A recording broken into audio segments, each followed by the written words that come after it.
እንደነገርኳችሁ ያላረጋገጥኩትን ነገር አይደለም ሚዲያ ላይ ቀርቶ ለልቤ የማልነግረው። ዛሬ የምናገረው የማልጸጸትበትን ይልቁንስ የህሊና ነፃነትን የማገኝበትን ነገር ነው። የግቢ ተማሪዎች የቤተ ክርስቲያን ታሪክ እንዲሁም በነገረ ክርስቶስ የምትማሩት ወይም የተማራችሁት የቅባት ሃይማኖት ታሪክ ተረት ተረት ለመሆን ዲስፕሩቭ ለማድረግ ፊደል የቆጠረ የሶስተኛ ክፍል ተማሪ በቂ ነው። ላረጋግጥላችሁ የምወደው ነገር ቢኖር ጸጋ፣ ቅባትና ካራ በኦርቶዶክስ ሊቃውንት መካከል የተፈጠረ የነገረ መለኮት አረዳድ ልዩነት መሆኑን የትኛውን ማን እንዳስተማረ እንዲሁም የት ቦታና የት መቼ ክርክር ተደርጎ ማንና እንዴት እንዳሸነፈ የታሪክ ቅደም ተከተሉን በቅርብ ቀን ቪዲዮ የምሰራ ይሆናል።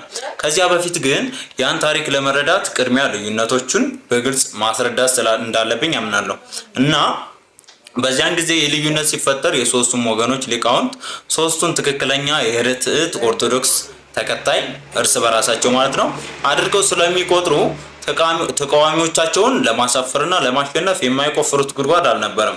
በዚህ ምክንያት ነበር ጸጋ፣ ካራና ቅባት የሚባሉ ስሞች የሊቃውንቱ እምነት መገለጫ ወይም መጠሪያ መሆን የጀመሩት። ለምሳሌ ከጸጎች ወገን የሆኑት አለቃ ኪዳነ ወልድ ክፍሌ መጽሐፋቸውን ብታነቡት የራሳቸውን አስተምሮ ከጥንት የነበረች ርትዕት ኦርቶዶክስ ብለው ሲጠሩ በተዋህዶ ከበረ የሚሉትን የዛሬውን ተዋህዶ ደግሞ ካራ፣ መጥባት እንዲሁም በቅባተ መንፈስ ቅዱስ ከበረ የሚሉትን ቅባት እያሉ ይጠሯቸዋል።